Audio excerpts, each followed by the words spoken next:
Alright everybody, here we are. We're playing Council of Four at the CMON booth. Alright, let's explain a little bit of what's going on here. This is a kind of like an area control style game. I'll go over the actions, kind of give you an idea of what we're trying to do. So basically, these are kind of like the lords that are influencing each one of these types of lands. See, like at the mountainous, the forest, and then you've also got, well, I guess this would be like the mountains, and this would be the hills. I don't know, whatever. And then, of course, we've got another one that's down here that would be an influence in the queen herself, who happens to be on the board there. This will make sense.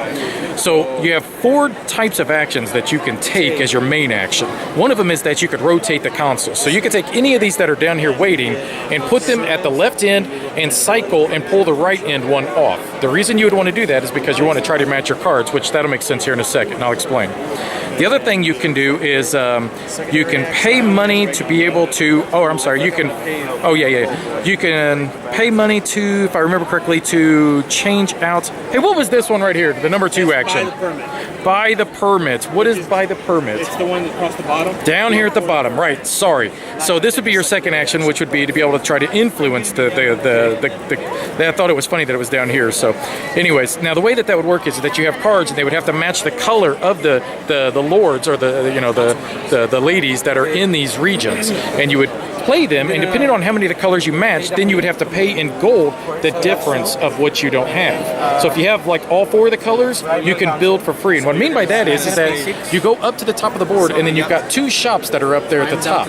What you were trying to do is try to match them, the colors, and if you can't, then you pay the difference in money, and then you take one of the shops that are there and you place it in front of yourself face up, and you get that instant benefit. Like this one here gave me two cards instantly. The other thing you can do is you can set up shop. What that means is you see the letters here on the back, HIJ. What that means is, in this case, this is this land right here. I can set up a shop in HIJ, which if you look, HIJ, any one of those places. So as an action, I could flip that over, which means I take one of my guys and I would just place them on that spot on the board to show now I have set up shop. Okay? Are you all finished up? Yep. All right, so what I'm going to do, first thing I do is I draw a card. Thank you very much. Ooh, that is sweet. Let's see. All right, so I got a gray, a blue, and a purple. So I've got 3 of the 4 that I need for this. Because of that, if I'm missing the 4th, which I would have to pay 4 to be able to set up shop, and by using the queen's action, by influencing this console, okay? She's right there. Now, if I move her, I have to pay 2 extra coins. I've only got 5 money at the moment, okay? But what I could do is I could just set up a shop right here where she's at, and then I ain't got to pay the extra. So I'm going to turn in my 3 that match. I will pay the 4 coins. I'm going to influence the queen, but I'm just going to leave her right where she's at so I don't have to pay any extra. Now, here's the problem. He's already set up shop there. He beat me to the punch, so I have to pay him one of my servants. Here's a servant. Use him wisely. Treat him well. His name was Edward. Just saying. Hey, hi, Edward. And now I'm going to set up a shop here. Now watch what happens. Boom. I put him there. Now I immediately get the ability of that, which is 3 victory points. Notice I didn't set up a shop, one of these, okay? Because I bypassed that by not even going to them. I use the queen instead. That's how powerful she is. So I get 3 victory points, but because I've got a shop here, I also go up on the nobility track. On there. Now the nobility track, you get extra victory points as well. That would be it for me. Now I passed, and it'll be this gentleman's turn, and I'll explain a little bit more. So that was this action right here that you just saw. That was taking the ability of the queen. Now the other thing you can do is this is a secondary optional action. These are mandatory. One of these 4 you do. These are optionary, okay?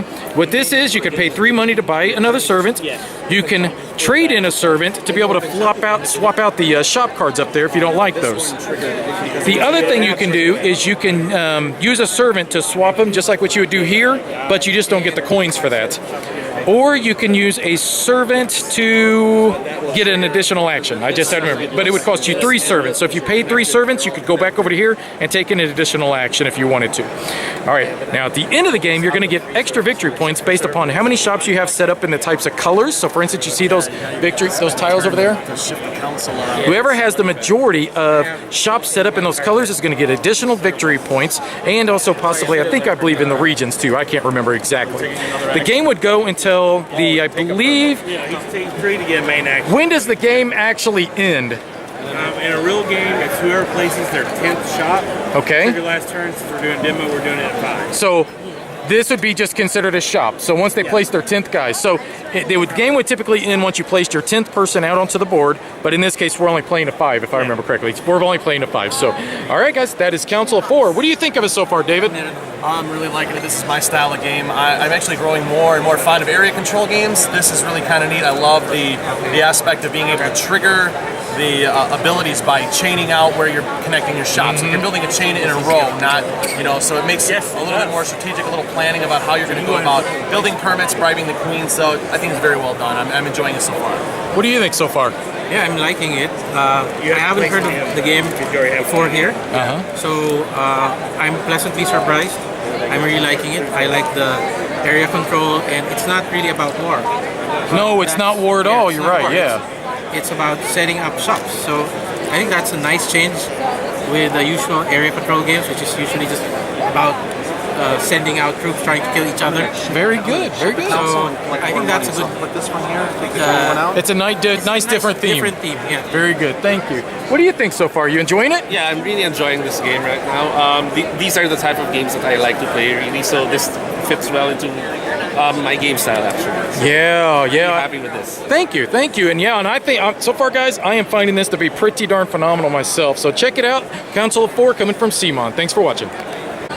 Okay, so one clarification is that you get these bonus tiles that are listed over here if you were the first to build in these areas. So if I would have built like here and here, here, and here with all the purples, then I would get the 20-point victory tile, as long as you're the first one to do that. That's how those work. It's not majority at the end of the game. It's you gain those as long as you built in all those first. Yeah, fair,